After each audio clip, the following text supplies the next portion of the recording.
Tanah adalah hak dasar setiap orang.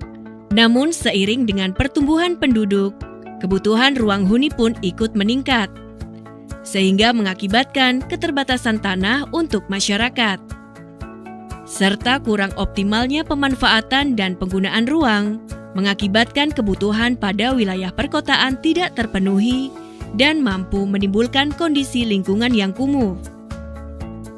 Dibutuhkan kebijakan penataan pertanahan guna mendorong penyediaan hunian dan memaksimalkan pemanfaatan dan penggunaan tanah di ruang perkotaan.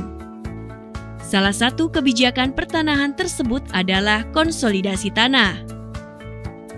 Menurut Permen ATR BPN nomor 12 tahun 2019, konsolidasi tanah adalah kebijakan penataan tanah untuk kepentingan umum dengan melibatkan partisipasi aktif masyarakat.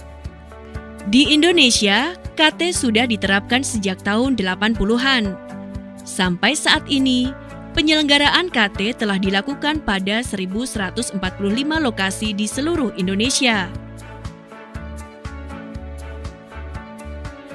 Dan dengan melihat perkembangan perkotaan saat ini, sudah saatnya konsolidasi tanah melakukan terobosan melalui konsolidasi tanah vertikal.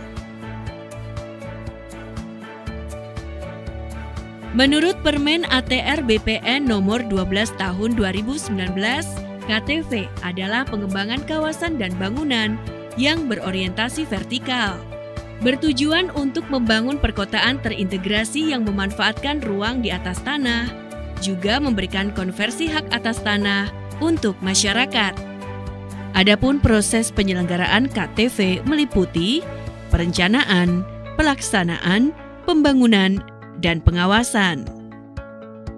Perencanaan KTV adalah kegiatan penyiapan lokasi yang dituangkan dalam dokumen perencanaan melalui tahap penyusunan sebagai berikut. Pembentukan tim koordinasi dan tim perencanaan atau pelaksanaan, kajian tata ruang, pemetaan sosial dan analisis potensi, pembuatan sketch desain awal atau visioning dan penyepakatan KTV,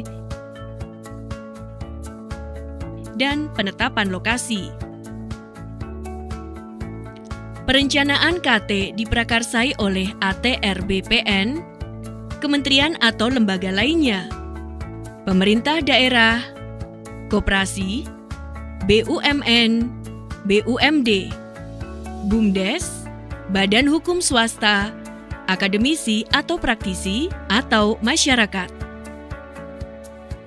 Sumber pembiayaan KTV dapat dikolaborasikan dengan pihak swasta, APBN, APBD, partisipasi masyarakat, dan atau sumber pembiayaan lainnya yang sah. Pembiayaan pembangunan dalam KTV didasarkan pada kesepakatan antar pihak yang dituangkan dalam Akta Perjanjian Pembangunan. KTV dapat dilakukan melalui bentuk-bentuk kerjasama antara pemerintah, badan usaha, akademisi, praktisi kelompok masyarakat, dan pihak terkait lainnya. Setelah penerbitan SK penetapan lokasi, tim pelaksana bisa memulai tahap pelaksanaan yang meliputi pengumpulan data fisik, yuridis, dan penilaian objek KTV, penyusunan desain dan rencana aksi KTV, pelepasan hak atas tanah dan penegasan objek KTV, penerapan desain KTV atau staking out, dan penerbitan sertifikat hak atas tanah dan penyerahan sertifikat tanah bersama.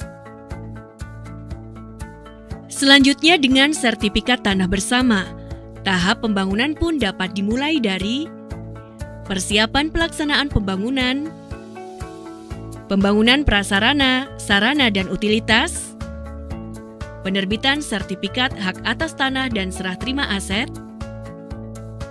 pembentukan perhimpunan pemilik dan penghuni, serta pemberdayaan masyarakat, dan pengelolaan aset hasil konsolidasi tanah. Agar penyelenggaraan KTV berjalan sesuai dengan peraturan perundangan, pengawasan pada seluruh kegiatan KTV akan dilaksanakan dalam 2 tahap, yaitu Pengawasan intra kegiatan KTV yang dimulai dari perencanaan sampai pembangunan KTV. Dan pengawasan pasca kegiatan KTV yang dilakukan setiap 5 tahun setelah pembangunan.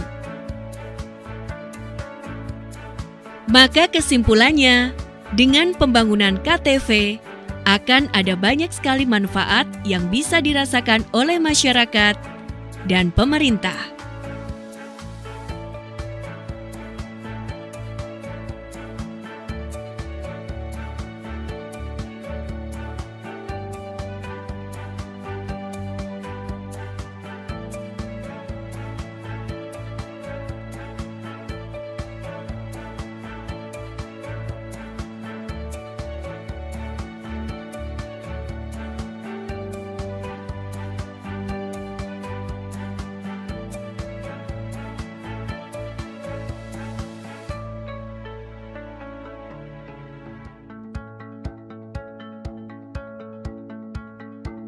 Konsolidasi tanah sebagai kebijakan penyediaan tanah dalam pembangunan sekaligus penataan atas bidang-bidang tanah membutuhkan kerja bersama seluruh pemangku kepentingan dan masyarakat. Kolaborasi dan sinergi dari berbagai pihak adalah kunci keberhasilan konsolidasi tanah di tengah masyarakat. Konsolidasi tanah membangun tanpa menggusur.